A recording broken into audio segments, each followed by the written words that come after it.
I'd like to talk to you all about one of my favorite subjects, the afterlife. Now, this is an area I have researched extensively, not only for my own writing, but also for my own personal inquiries.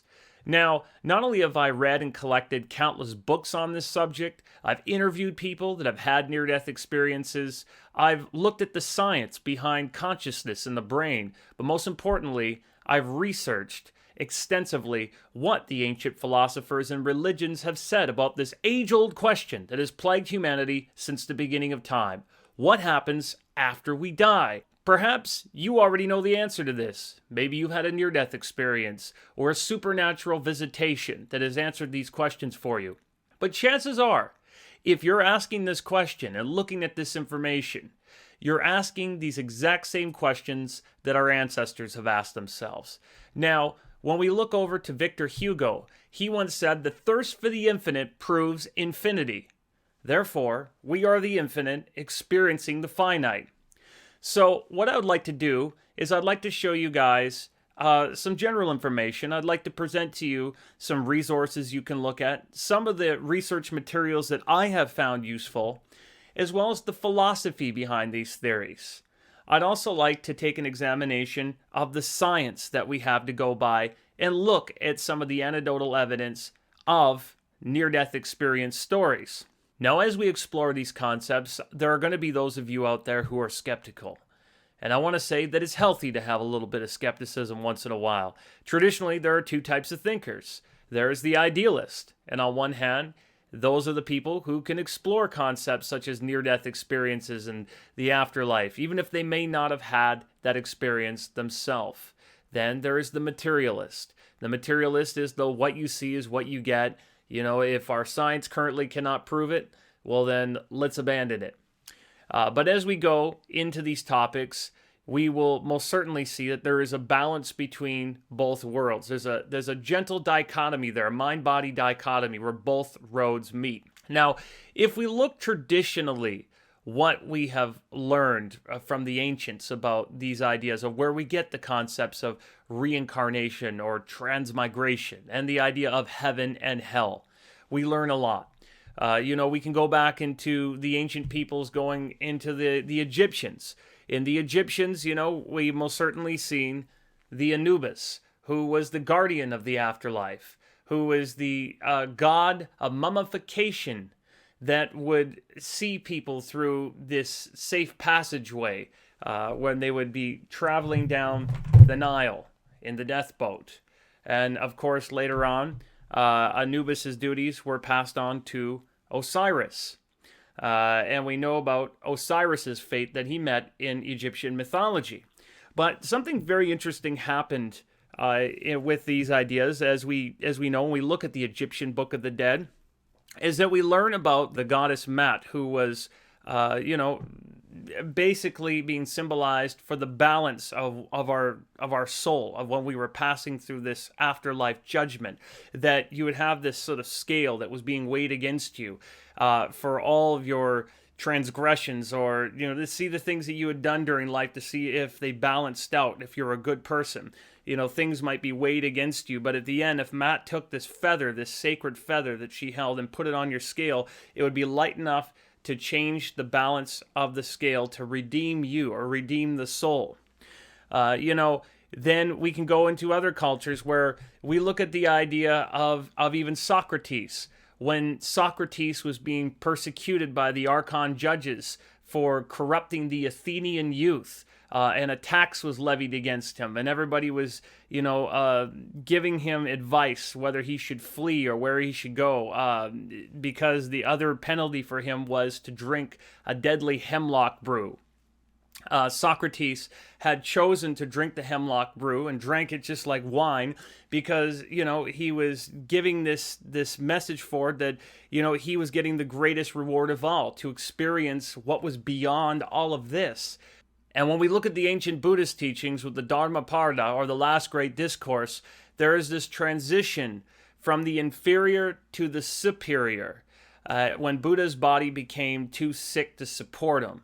And that's where he became aware of the yoga concept of the chakras, and that's where we get the idea of the 7 chakras, was from the ancient Buddhist teachings in India. So there was a concept of mind, body, and being. And if we re-examine the ancient Greeks for a moment, we can go back into the stories in the Theogony of Hesiod, which has been preserved by Bulfinch's mythology. We learn about a simple goat herder named Hesiod. And this was long before Greece became a great empire. But he was out minding his own business, out with his goats, and one day these beings came in the distance. And as they started approaching him, they were mysterious, floating off the ground. And they talked to him and start speaking to him and identify as the Muses. And these Muses start to tell Hesiod all about, this heaven that's above Earth called Jupiter, and that there are many heavens out there that preside over different planets. They tell him the exact coordinates of where it is.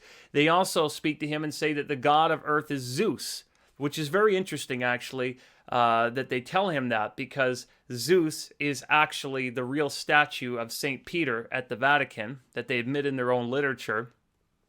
And furthermore, when we look at the word muse, this is where you get amusement or museum or musing. And of course, if you want to read about more of that, you can look up Jordan Maxwell's work. But either way, we get this idea that there is a heaven above the earth. Now, furthermore, when we look at the ideas of hell traditionally, we've had this concept of hell given to us by religions at various times, but the ideas of hell really come from the 14th century epic poem, The Divine Comedy. And of course, we learn about this through Virgil. And you see paintings over at the Vatican when you go into the Sistine Chapel, done by the great master Michelangelo, who produced the painting of the Last Judgment. And you see these ideas that were brought about, this 9 circles of hell. And of course, this was used to scare the hell out of people into believing that if you weren't a good person that did not give in to the demands of the church, that you would be sentenced to this place of hellfire and condemnation. Now, of course, these ideas have been passed around religions of an idea of a reward, or you're going to a hell if you don't do well, and they were really exploited. If you look at the early church with guys such as Pope the Innocents in the Vatican, that was making people pay money for their sins, or even the ideas going further, beyond that. We even see in some of the Buddhist traditions and Buddhist religions, branches are that if you don't do well, that there's this punishment and transmigration or reincarnation, that you could come back as a snail or a fly or a spider. Now, the idea that we would move backwards in our conscious progression doesn't make much sense to me, but it's an interesting concept that humans have brought together with this idea of the afterlife and what happens to us. Now, as we examine the philosophy of the afterlife, the philosophy of consciousness, we have to look at the idea of what is consciousness. Well, consciousness is really an awareness. Right now, you are aware. But consciousness operates in layers. You can be aware that you're aware. You can be aware that you're aware that you're aware. So really, this consciousness is this unique aspect of you. It's your thoughts, your emotions, your ideas, your dreams. All these are unique to you. Now, what's very interesting, if you look at the ideas that we have today about the soul and the spirit, one good place to look at some general concepts about this is a book called The Seed of the Soul by Gary Zukav. Now, not only is this a favorite book of Oprah, but Jay-Z, the rapper, has said this is one of his very favorite books. And there's this idea in general that we have a spirit to us that's an eternal part of us that always exists. And then there is this embodiment that we get for the soul part of us. And the soul part of us would come to this world, and we would generally have this personality construct. Now, whatever we do that's good, whatever lessons that we come through in life, we would generally accept these ideas into our eternal part of ourselves, into the learning of coming here, and that would become part of our soul, become eternally etched in us. And the whole idea behind this is really an ancient Buddhist philosophy, an ancient Buddhist idea that life is a school, not a playground. And that's a very interesting thing to ponder, that, we can have educational games and we can have awarenesses, but most certainly when we come here, even when we're having fun, we're learning from it.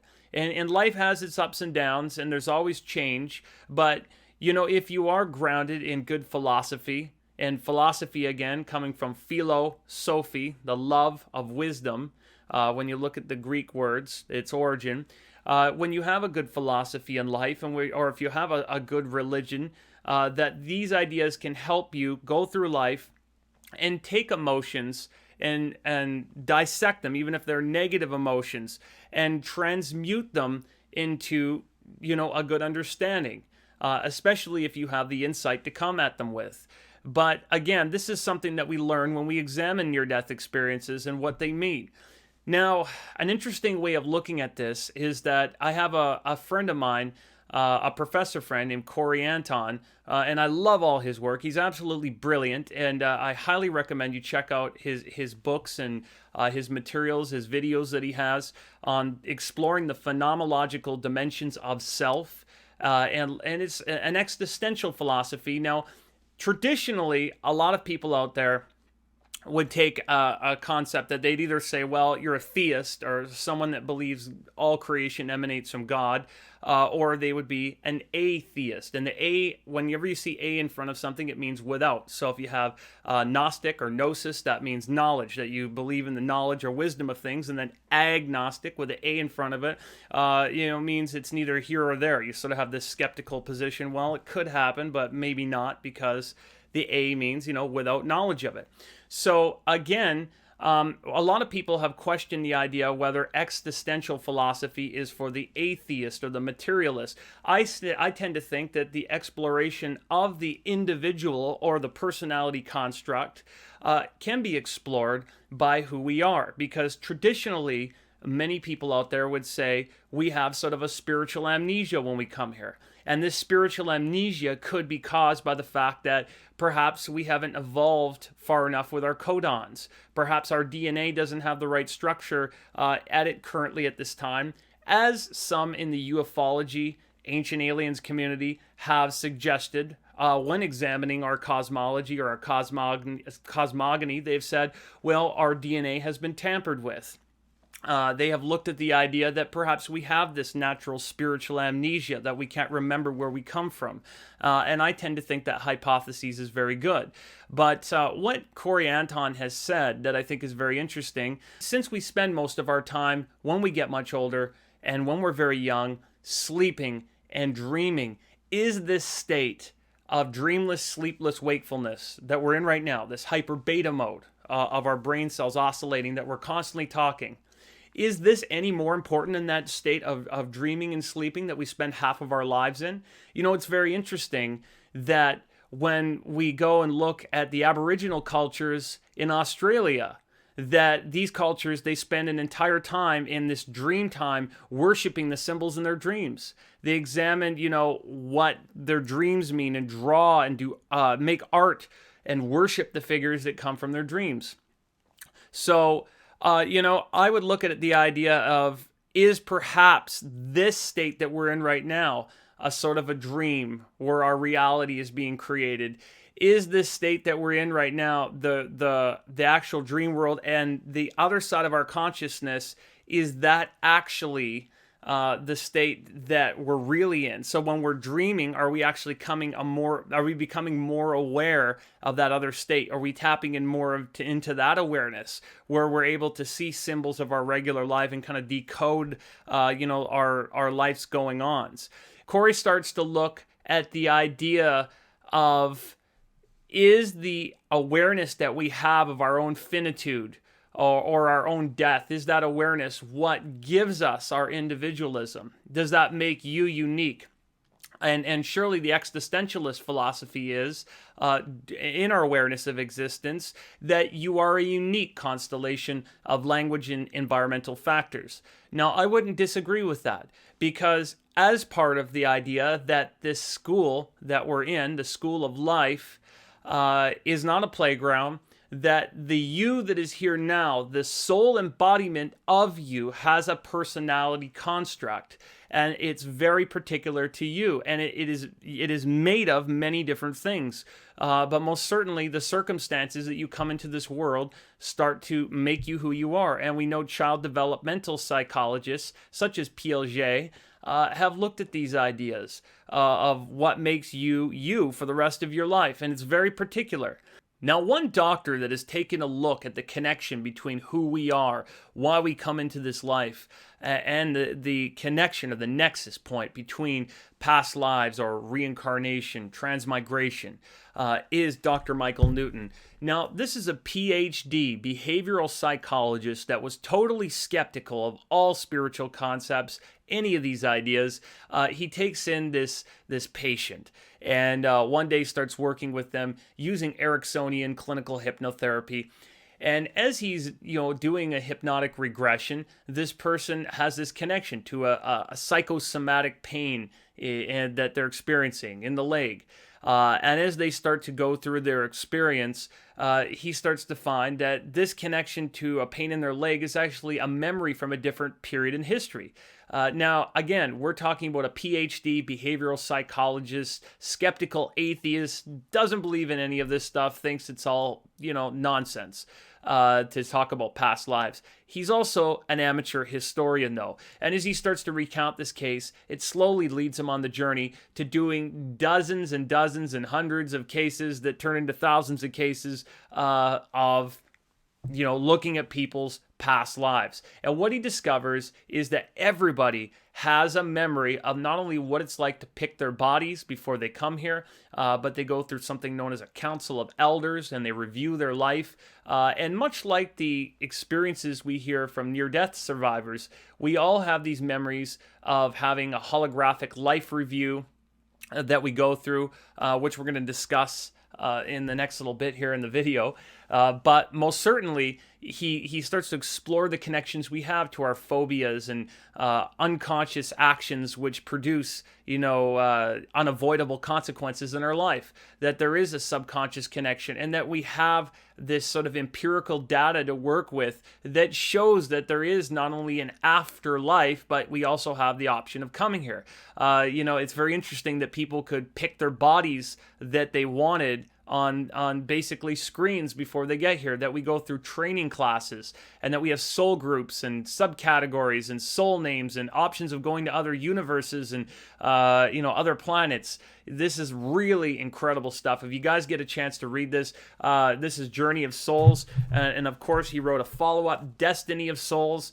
And then after Michael Newton started to get into these practices, he had released a fascinating book called Life Between Lives, which I used myself for many years here in my own clinical hypnotherapy work, in working with people using these protocols to regress people into these states. And the things you see and hear are just fascinating and mind-blowing and incredible. And I urge you all to check this material out.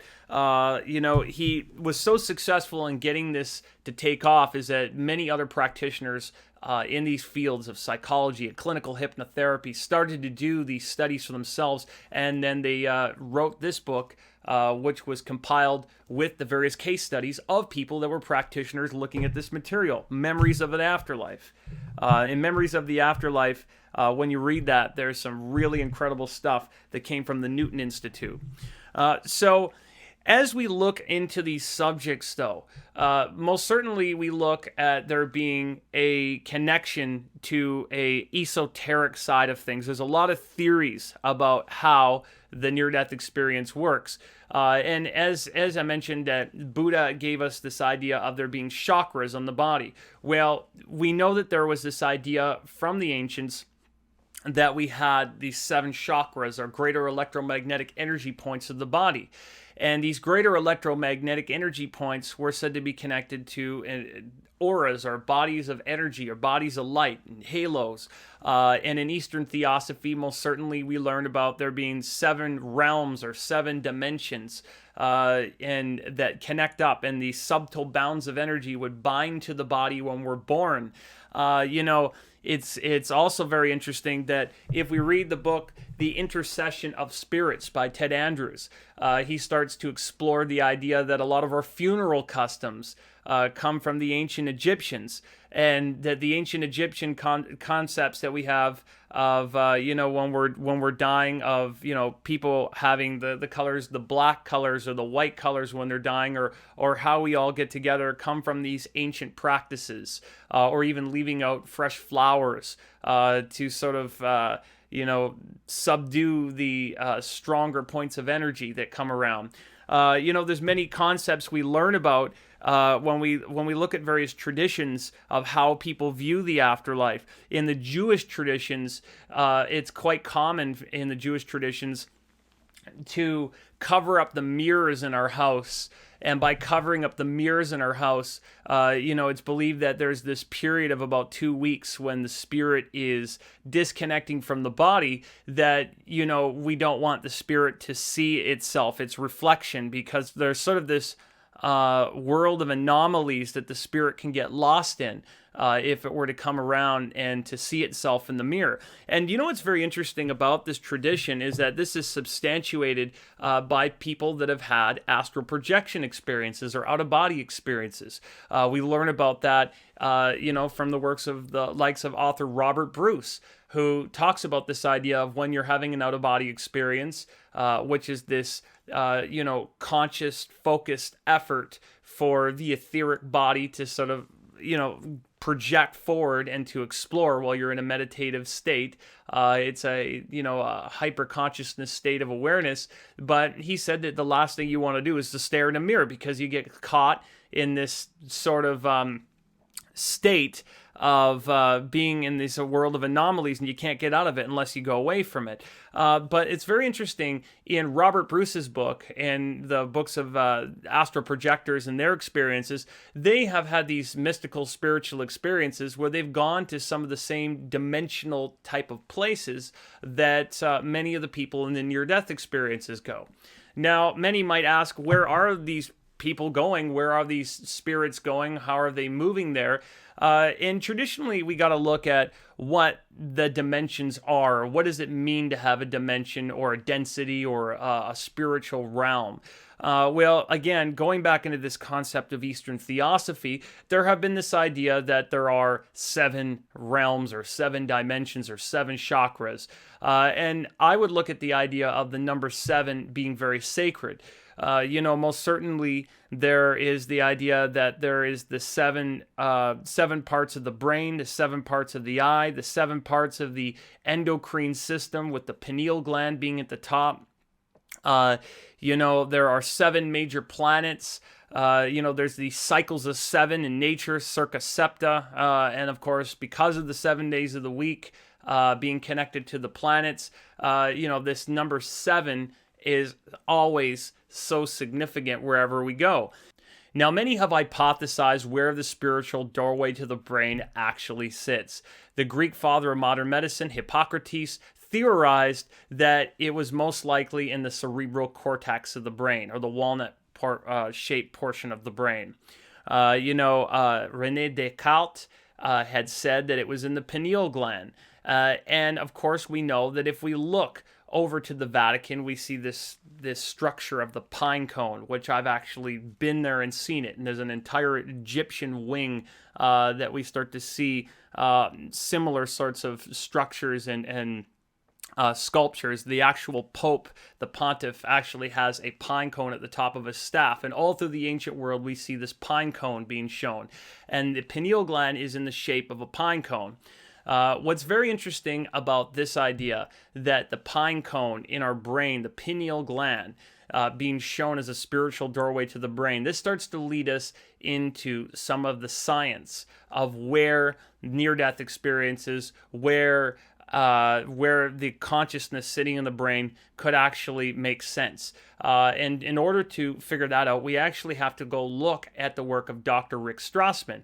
Now, Dr. Rick Strassman wrote a book called DMT, the Spirit Molecule. And this was based off of a study that he had done looking at the most powerful psychedelic known to man, dimethyltryptamine. Now, this psychedelic substance is is in all trees, it's in grass, it's in plants, it's in everything in nature, even reptiles, animals. They all have this pineal gland that operates like it has a cornea and a lens, basically. It's in our brains. Now, first, when he started doing tests with DMT, he was giving it to people, administrating it to them, and they started having out-of-body experiences, having hyperdimensional realities that they were experiencing, and having intelligent communications, and going into such beautiful places that it was life-changing. But he had just theorized that it was being created in the pineal gland. And then, of course, they started extracting DMT out of the pineal gland of rats. And it's believed that when we're dying, our brains are flooded with this stuff. And so it's sort of this lubricant, this spiritual lubricant, as he has called it, the spirit molecule. Now, of course, we can look at DMT as being one portion of this, but one idea generally that the ancients had is that there was this sort of energy we had, this indestructible energy. And some had sort of called this Fohat in the ancient world. But this ancient energy that we had would gather when we were going to die. It would gather the subtle bounds of energy into our heart area, and then it would pass up the vagus nerve, which historically was the pneumogastric nerve, and it would go up into the brain, and then through the pineal gland, it would exit out the crown chakra of the head. And again, the crown chakra would be the chakra that was described by Buddha in the ancient yogic teachings. So the chakra would be our top area of the head. So by looking at how this works, then we can skip forward into modern day science. When we start looking at what consciousness is again, if we start to explore this and examine it. Now, traditionally, there have been two schools of thought in the neurology community and then within the physics community or the spiritual believers experience community, is that, traditionally it's dismissed that people that are having near-death experiences and leaving their body and seeing all sorts of fantastic things on their deathbed, that this was a phenomenon known as hypoxia, or a lack of oxygen to the brain. But there have been several studies done where these sort of incidents would just produce hallucinations that would leave, and they would not give long-lasting experiences with the type of phenomena that we've seen. And as I'm going to get into in a moment with you guys, there have been incredible experiences where people have left their body on their deathbed and they have seen into the room they were being operated on, or recalled conversations in other rooms. They've had life transformative experiences, and amazing things have happened to them. And these really started to be documented and brought out by Dr. Raymond Moody, who first published his book Life After Life, that made these things, these kind of things, famous. But I'm going to get into sort of an argument on the side of things for neurologists' perspective. But most certainly, we can look at this idea as there's a new type of science coming out, especially as we explore theoretical physics and as we explore ideas of the brain further. If you look at the work of Sir Roger Penrose and Stuart Hameroff, who works with anesthesiology and neurology over at the University of Arizona and Tucson, he has looked at this idea of the brain having these structures known as microtubules that sort of work on a girder system. And he's got a theory called quantum consciousness, or ORC-OR. And some of you guys have already heard me talk about this if you've checked out the recent lectures I've done. But most certainly in this theory, he talks about the brain sort of working as a cockpit or a vessel for consciousness, where consciousness could come into and seat itself, sort of the seat of the soul, if you will. And so the idea here is through a quantum cohesion, we have consciousness coming into the brain, being able to sit there. But if something happens to our consciousness, and if we die or the body gives out, essentially what happens is that our consciousness can stay together through a position in physics known as superpositioning, or again, that quantum cohesion, or if we explore a quantum entanglement, that it sticks together and can come back in and out and work with us. And these happen on the most infinitesimal, tiniest of scales. And of course, we can explore Einstein's general theory of relativity for more of the principles behind this. But essentially, the idea here is then that consciousness is a non-local awareness. And of course, that allows us to explore the non-locality factor of consciousness and how it would come in and out of the body. Now, there most certainly are two perspectives here. And again, there's the materialist or the idealist perspective. Is consciousness organically being created in the brain? Now, I believe this is a very exciting science, and it's always growing, it's always developing. And I'm sure that our science and our understanding of that is going to grow in the future. But what I think, again, is very exciting is the reports we have from near-death experience survivors. And there are many that start to substantiate this. So that is when we start to look at the idea of theoretical physics giving more of an explanation to this. And I do want to say that there are many scientists now that are exploring these concepts with a greater depth. And they're looking at them with a really refreshing look. One of them, of course, is Rupert Sheldrake. This is Science Set Free. Rupert Sheldrake is really exploring the ideas of a spiritual side of science and physics. And of course, Dr. Michio Kaku is looking at this, new dimensions in the universe, not only from a mathematical perspective, but also in the multiverse. Now, also, looking at this from a philosophy perspective, once again, we talked about the idea that there was this idea of there being like a 7 dimensions or a 7 spiritual realms. Well, the ancient Pythagoreans believed in something known as the laws of harmonics. And, if we explore theories like M theory or music theory, that the universe is literally like, music being emanated in vibrations from the mind of God. That there's this idea that everything in our world is constantly vibrating with these strings on the subatomic level, which is why we have natural laws that work this way, is that there is this idea of there being 12 octaves. So some popular theories is that there are 12 dimensions, one on top of the other, and then there's the 13th octave, which creates more. So we have this infinite amount of dimensions, or some have said 12 times 12 or 12 by 12, so there's 144 dimensions per universe that get spit out every time a universe is created. And of course, this gets more complicated when we look at the idea that we live in a multiverse. Now, this idea of this dimensionality or these different planes of existence where you could go into gets quite complex, but it's very, very interesting. I tend to think that we have infinite dimensions around us. But I think that the idea that we have a consciousness, that there is the awareness of an infinite, shows us that there is more there. Now, again, getting into this idea that I was discussing, that we can learn much from near-death experience survivors, this is a vast and incredible topic. I'd like to discuss one of interest here. This is Dr. Eben Alexander. Now, here's a guy, again, a Harvard neurosurgeon, total skeptic, expert on the brain, in and out. Here's a guy that had bacterial meningitis, and because of bacterial meningitis, he had this experience where his brain shut down. He was actually dead. And he went out and had a near-death experience and came back to talk about it, and he wasn't supposed to survive. And the things that he saw and experienced were so profound that they changed him forever. Now, not only has he written a book about this, he's discussed it extensively and brought this material out. There have been cases such as Betty Eadie, that were very famous, that made national headlines, went on TV, where she came out of the body and had these amazing experiences that really were groundbreaking and life-changing. Of course, there have been so many great stories, such as this book, While I Was Out, another great one to check out. One of my favorite near-death experience stories has got to be the one of Dannion Brinkley. Now, here's a guy that was a Vietnam soldier.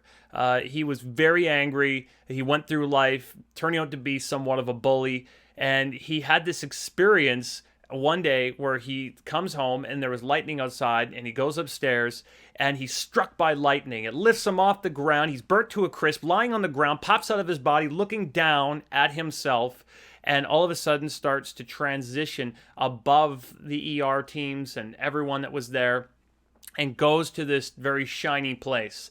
And as he's there, he has these the 3D holographic life review experience, which, by the way, NDE survivors, all near-death experience survivors will tell you they go to this place and you tend to review your entire life right before your eyes. It flashes all before you, everything you've ever done, and you feel it empathically. And not only do you feel your actions, what you've done to other people, but you feel what they felt and the people they've interacted have felt and they felt, and so on and so forth. And you get to see the ripple effect of your actions. And for those who have gone through it, they say it's absolutely beautiful. The wonderful things you've done, the good that you've done in the world, it tends to feel incredible. But the things that when you've hurt others, you feel it as though you've done it to yourself. And you realize that we are all connected. We're all children of the infinite. We're all brothers and sisters. We're all connected. And that's the biggest secret. So they tend to have this philosophy of kindness that they learn when we've shown kindness to others who really brought it back into our own existence. And so he goes through this experience, and then he meets these beings that tell him, you are a great, mighty, and powerful spiritual being with dignity, direction, and purpose. And not only did he write about this, and of course he's got some incredible books out that you guys can all check, but of course there was a movie made about Danion's life, and you can check the movie out. It's about 20 years old now. It's coming up to 20 years, and you can YouTube this movie and check it out. It was a made-for-TV movie. It was awesome, and I absolutely love Danion's story. But what we can take away from Danion's story, which is so incredible, is that people that have had these near-death experiences, they have lifelong positive effects. Now, for Danion, not only did he go on to found the Twilight Brigade, which is an incredible association that he has that does hospice counseling for veterans, and he does a lot of good and just amazing deeds in the world, but he actually died more than once. He ends up having another couple experiences where he dies, and as he dies, he actually experiences his life review again, and it got significantly better, and he started to realize how good it felt doing good deeds and spreading kindness in the world. And he went on to continue this work, and it's forever changed him. He's absolutely magnificent. Please check Danion out. The interesting thing is, when we hear stories like this, it makes us wonder about what really makes us who we are. Many authors, teachers, philosophers have pondered these things since the beginning of time. What makes us who we are? What is this reality around us? Where do we come from? They've looked at the geography of the spirit, or in the case of Sinnett, the biology of the soul. There have some that said that when we die, we lose a certain amount of weight that's connected to the spirit leaving the body, or the soul leaving. But what's another very interesting phenomena that we look at with these experiences are the idea of loved ones coming to visit us. Now, I have interviewed all sorts of interesting people with these experiences in my writing and in my research. And I did talk to one lady who had some developmental disabilities. And she was not a person that would ever lie, has never told a lie in her life. She told me a story that was so amazing about how her mother came to visit her in the mirror after her mother died, and had a communication with her and told her everything was going to be all right. And the tears are coming down her eyes, and she had this visitation, and her mother was shining like a shimmering that came behind her, like a portal had opened up to allow a visitation to happen. Of course, we have heard so many cases such as this.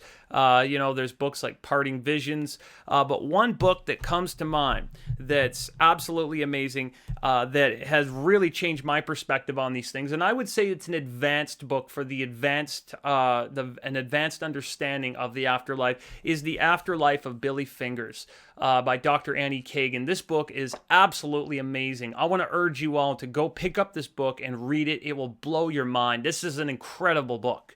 I have friends of mine that have read this book 7 times, and every time they read it, they gain something new from it.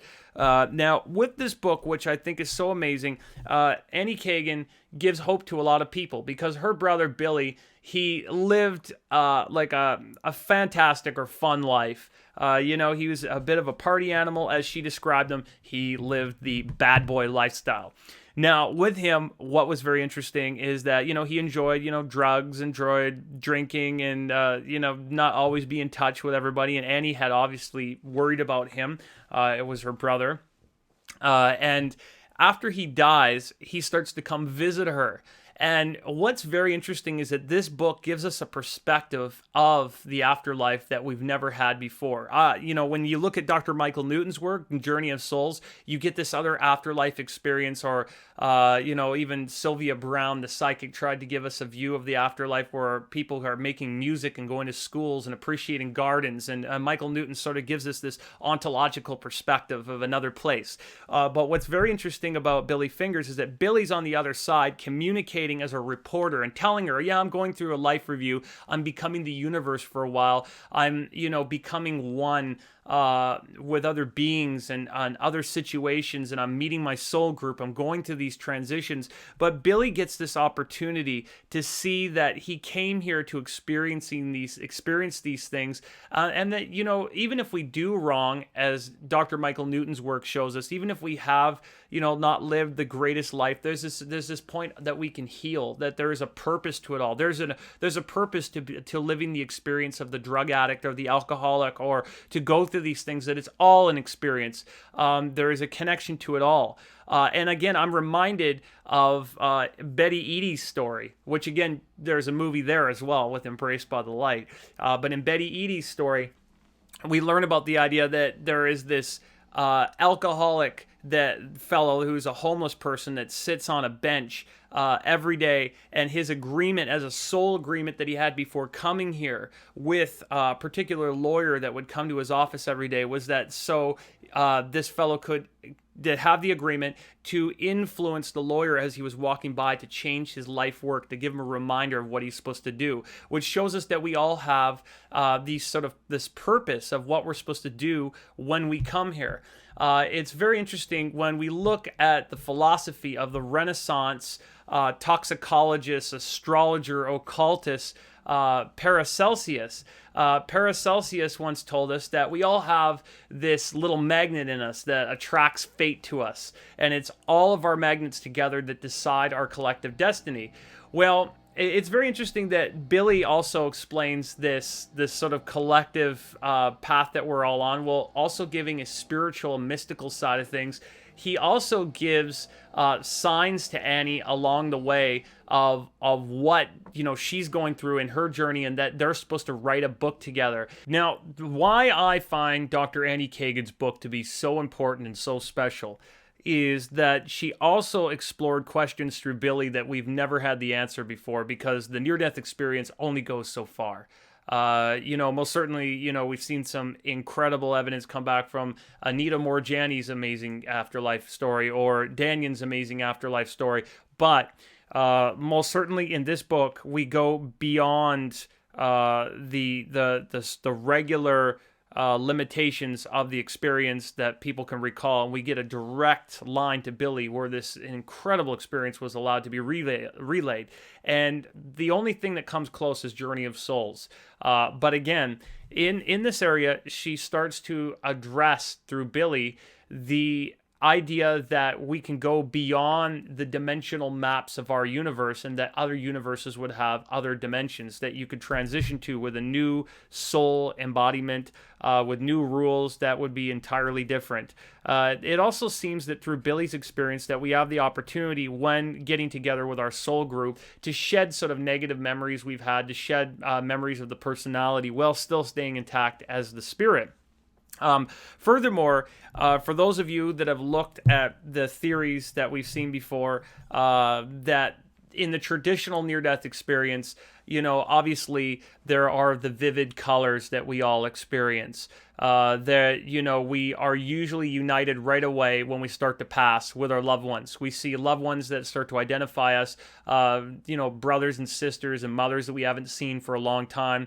You hear about that in the 90 Minutes of Heaven with Don Piper, who was a Baptist minister that crossed over, or you hear about it in the Boy That Went to Heaven. The movie that they've made. There's been also a book book where you see loved ones that show up. And most certainly another topic I want to address is the religious experience that usually will identify with a spirit guide or a being that will come up to us that we've already had an agreement with as a soul before we've come here, or a higher part of ourselves that knows everything, that is the quote-unquote God part or the infinite part of us that is the higher genius, the higher part of our mind that will appear to us and talk to us as the God of our childhood understanding, whether that's Jesus or Buddha or whoever it might be, that will appear to us as a holy messenger. And that's different for every person subjectively, which is very interesting in that experience, that part of us, that infinite eternal part of us knows everything about us, as well as these spirit guides, so these other guides that are on the other side,